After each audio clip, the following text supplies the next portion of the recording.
Good day and happy Sunday, dear friend in Christ. Today is the 32nd Sunday of Ordinary Time, Year A, and our readings are taken from the book of Wisdom, chapter 6, verses 12 to 16, Psalm 63, First letter of St. Paul to the Thessalonians, chapter 4, verses 13 to 18, and the Gospel of Matthew, chapter 25, verses 1 to 13.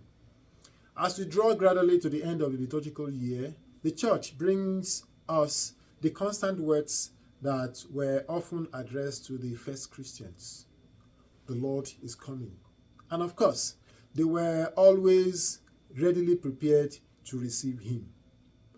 The theme of vigilance, wise and watchful waiting, links all our readings today.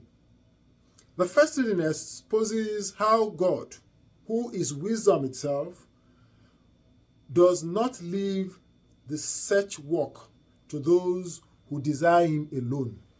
God also seeks those who seek him. The second reading presents us with the expectation and vigilance in the Thessalonical community. It affirms the effect of wisdom in the life of those who live in Christ by reminding us that all who live and die with Christ will surely live with him eternally. Our gospel tells us the parable of the 10 virgins or bridesmaids. It was the custom of the Jews that a group of ladies, young women, accompany a bride, and a group of young men accompanied the groom. The two groups would meet at a certain place on the way and go together to their celebration so that they accompany the bride and the groom. We were told of 5 wise virgins and 5 foolish virgins. How? How did they become? They were just supposed to be 10 people accompanying. They were all there. They were all waiting. They all had lamps and were all dressed. What was the difference?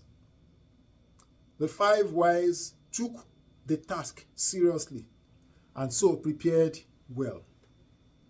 They made all the arrangements and preparation to have their lamps lit to guide the bride.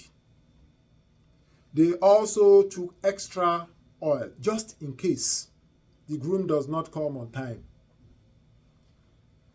They could be relied upon. They were trustworthy. They were waiting with purpose to accompany the bride with their lamps. The 5 foolish ones were waiting but without a purpose. They were careless, carefree, present but absent-minded, unready and unprepared. Jesus' message to us today is, stay awake, because you do not know either the day or the hour. What does stay awake means? It means be alert, be aware of what life is about and what you are doing. Be purposeful, stay readily prepared, ready for the return of Jesus in glory. God's invitation must be taken seriously. Nothing must preoccupy us to forget that we are waiting his return to take us with him to a home that he has gone to prepare for us. It is a different thing to wait for waiting's sake, just as these 5 foolish ones, because they were asked to wait.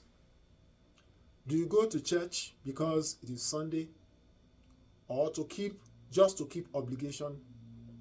Do you pray because your parents or catechism teaches you, or are you just living and waiting for death? It is expected of us as Christians to wait purposefully and wisely for the return of the Son of Man, who is coming to take us home. So we will go to church and to worship, to keep our appointment with God, our Father, our friend, who deserves all the worship in truth and in spirit. We will pray with all our soul, our mind, our attention, because we have a relationship with God. And we will not just be waiting for death, but we will be waiting for eternity while we live here on earth wisely in love. To be on alert also intrinsically include avoidance of all forms of procrastination. I will do it tomorrow. Tomorrow is not yours. You only have this moment, not even the whole of today, so far, this moment. I will do it after or when I please. Don't wait. Do it right now. If we are always alert and remain attentive to the Lord, we will not be afraid. There will be no anxiety, no worries in our hearts, because whatever moment the Lord chooses to come, we will be ready and willing to go and live eternally with Him. The Christian faith does not have secret service troops or police or army who work undercover. No. We are to always be alert and active, on active duty, watching and waiting with wisdom and purpose.